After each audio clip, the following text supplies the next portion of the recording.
Welcome to the Deep Dive. Today we're plunging headfirst into a concept that might initially make you raise an eyebrow. It's a fascinating idea from our source, the power of scarcity. And it seems to fly in the face of our modern need to always be on, constantly available. Our mission for this deep dive is to unpack this powerful psychological principle. We're exploring how sometimes less can truly be more. Okay, let's unpack this. We're looking at a core nugget of wisdom, really. It suggests a kind of counterintuitive approach to how we present ourselves.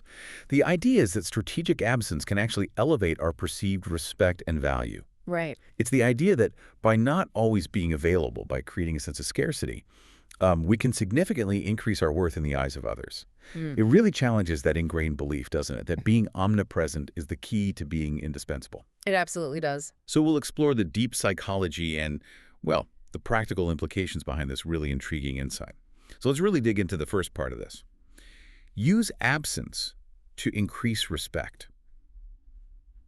Have you ever considered what happens when someone, or even like something, is perpetually available? Yeah. Think about that coffee shop on every corner, always open, always serving. It's convenient, sure, but does it have that same sense of anticipation or specialness? Probably not. Not like that rare pop-up cafe you mentioned that only appears for a week. Exactly. When presence is just a constant, a given, what does that do to our perception of its unique importance? Well, what's truly fascinating here is how our brains are wired. You've hit on a core psychological mechanism. It's called habituation. Habituation, okay. When something is consistently present in our environment, could be a sound, a sight, or, a person's unwavering availability, our brains, well, they're efficient. They start to filter it out. Right, like background noise. Exactly. It becomes background noise. We stop consciously registering its presence, and consequently, its unique value can diminish. It's not deliberate disregard. It's just an automatic mental process. Okay. But absence, that breaks the habituation. It creates a void or an unexpected gap, and that forces our minds to re-register and reevaluate. I see. It makes us pause and reflect on what's missing, and in doing that, we often assign a higher significance to it. Suddenly, the background hum is gone, and you truly notice its absence. Which highlights its importance. Precisely. Think about, say, a team member who is always the first to offer help, always available for a quick chat. Their contributions, yeah, they might be appreciated, but maybe not feel special. Taken for granted almost. Maybe. Until that person is, for a period, less available, then suddenly everyone notices the extra effort required, the missing perspective. The gap is felt. That perfectly illustrates it. It's Yeah. like we take the steady flow of air for granted until we're suddenly in a cramped, stuffy space, right? Exactly. It's that unexpected moment of absence that truly makes us aware of what we had. And that brings us directly to the actionable part of this principle. Don't always be available. Now, this isn't about playing hard to get in some childish way or being deliberately unhelpful. It's about being incredibly intentional with your presence. Yes, intentionality is key. So how does strategic unavailability, rather than just constant readiness, actually elevate perceived worth? Precisely. And if we connect this to the bigger picture, this isn't solely about making yourself seem more important, though that can be a side effect. It's really rooted in our fundamental understanding of supply and demand. Okay. And that extends far beyond just economics, right into social psychology. When any resource, an opportunity, or yes, even a person's time is perceived as limited, well, our minds naturally assign it higher worth. We want what's scarce. We desire what is scarce more intensely. Think about rare collector's items or exclusive events, limited edition sneakers, whatever. Their value isn't just in their function, but in their restricted access. Right, the fact that not everyone can have it. Exactly. And in human interaction, this translates into our attention and our time. If your time and attention are finite, which they are, and you choose to allocate them carefully, that allocation becomes more meaningful. It feels more deliberate. It does. And it's also linked to this idea of intermittent reinforcement. If you're always available, it's just constant, predictable. But if your presence is valued, and it's sometimes available, sometimes not, it creates a subtle pull. Okay. People tend to appreciate your presence more when they know it's not just an automatic, constant given. This creates a stronger impact when you are present. Makes those moments feel more significant, more valued. To find that sweet spot. Yeah, the key is finding that balance. Yeah. You don't want to be so absent you become irrelevant, but not so present that you become overlooked or just part of the furniture. So it's not about being a ghost, like you said, but about carefully managing your light switch, maybe? making your on moments truly shine. That's a good way to put it. And that leads us to the natural consequence. Scarcity raises value. And here, value isn't just about money, is it? Not at all. It's about the perceived importance, desirability, the regard others hold for you, your contributions, your opinions, your time. Oh, well then. When you're not always available, your presence, when you do offer it, becomes a more valuable commodity. It implies a deeper consideration of where and how you choose to invest your energy. Okay, here's where it gets really interesting, I think. It may be a bit uncomfortable to reflect on for ourselves. Think about how this subtly shifts the entire dynamic of your interactions. Imagine a professional who, from day one has been instantly responsive. Every email, every call, every request, bam, answered. Always on. Always on. Their calendar is an open book. Their yes is freely given. What message, however unintended, does that implicitly send about their time, their priorities, their expertise even? It could suggest their time is infinitely abundant. Right. And perhaps, therefore, not as critically valuable as someone else's whose time feels more guarded. It's a potential perception, yes. Now contrast that. Another professional, known for delivering high-quality work, they're collaborative, but they also strategically manage their availability. They respond thoughtfully, not instantly. They set clear boundaries. And when they commit, they are fully present. Okay. What different signals does that send? Their yes carries a different weight, doesn't it? It absolutely does. It feels more considered. It suggests a deeper consideration, maybe a higher value placed on their own time, and consequently on their contribution when they give it. And this raises that important question. How does this perceived unavailability actually translate into respect? Because it's not about being arrogant or aloof. That's not the goal. No, definitely not. It's about projecting boundaries and self-worth.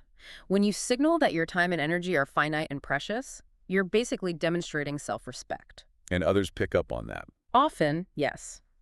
Others often mirror that respect. They see you prioritize your own time, your focus, your well-being, and this communicates that you are, well, a valuable entity yourself. It implies a discipline, a clear sense of your own capacity. These are qualities people inherently admire. That makes sense. And we also see the principle of loss aversion potentially at play here. Loss aversion. How so? Well, humans tend to value what they might lose or what's difficult to obtain more than what's readily available.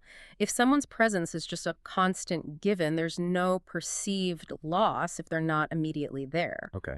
But if their presence is thoughtfully managed, its absence, even temporary, creates a sense of potential loss, making their eventual presence more cherished, more valued when it happens. Ah, okay. So it's not manipulation. No, definitely not manipulation. It's about understanding these subtle psychological triggers that influence how we perceive the worth of others, and actually ourselves, too. That's a really profound distinction. It's about being respected. Yeah. Because you value your own time and set those clear boundaries, not just because you're playing hard to get. Exactly. It shifts the dynamic from being just a readily available resource to being a valued contributor whose presence is impactful precisely because it's considered. But we also have to acknowledge there was a fine line here, right? You mentioned it before. Strategic absence isn't about pulling a disappearing act, is it? Absolutely not. This is where nuance is critical. Too much absence can certainly backfire. Big time. How so? If you're consistently unavailable to the point where people see you as unreliable, unapproachable, or just not invested, well, you risk becoming irrelevant. Yeah. Or worse, seen as obstructive. Right, you just get bypassed. Exactly. The goal isn't to vanish. It's to make your presence more potent when it occurs. For instance, in a team setting, if you're never available for brainstorming sessions, you might just be seen as disengaged. But if you're judicious about which meetings you attend, making sure your contributions are really impactful when you are there, and you communicate clearly about your availability, then you can elevate your perceived value without alienating colleagues. So communication is key too. Communication is huge. The art is in the strategic application. Ensuring your absence creates maybe longing and respect, not frustration or just being forgotten. That makes perfect sense. Yes. It's about making your yes truly mean something powerful, both to you and to others. Precisely. So what does this all mean for you listening right now? It's really about being deeply intentional with your presence, your time, your energy. It's not about adopting some rigid, inflexible stance, but really understanding the fundamental dynamics of human perception and value. As yourself. Are you constantly available because you feel obligated or because you truly want to be in that moment? That's a great question to ask. Are you signaling that your time is like a bottomless well or a precious finite resource that you allocate thoughtfully? We're encouraging you to maybe reflect on your own habits of availability. Hmm. Are you defaulting to yes out of habit, or are you consciously choosing your commitments? Yeah. And what impact might a more thoughtful management of your presence have on how others perceive your contributions, your expertise, and ultimately your worth? And the key takeaway here is that scarcity isn't just some dry economic principle. It's a really powerful social and psychological force. It profoundly governs how we perceive worth in almost everything. Right. By understanding that strategic absence can increase respect and that not always being available raises value, you gain insight into some fundamental aspects of human interaction. It's about recognizing that your time, your energy, your presence, they're finite resources. And when treated as such, they're almost invariably valued more by those around you. This understanding allows for, I think, a deeper appreciation of the moments when you are present and engaged. It makes those moments much more significant, much more impactful for everyone involved. So this isn't about playing games or trying to become some kind of enigma. Not at all. It's truly about the art of making your presence more impactful when it truly matters. We've explored how strategically managing your availability, creating that considered sense of absence, can significantly increase both the respect and value others place on you, as highlighted in the Power of Scarcity. And maybe consider this. Beyond how others perceive you, how might a subtle shift in your own perceived availability and the boundaries you consciously set paradoxically make you feel more valued in your interactions? Interesting.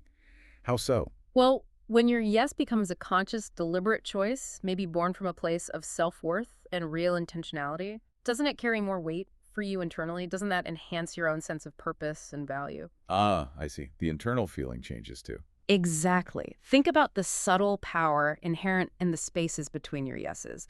What happens in those moments of choosing? That is a truly thought-provoking idea to end on. Thank you for joining us on this deep dive. We encourage you to observe this principle in action, maybe in your own life and interactions this week. Until next time, keep digging deep.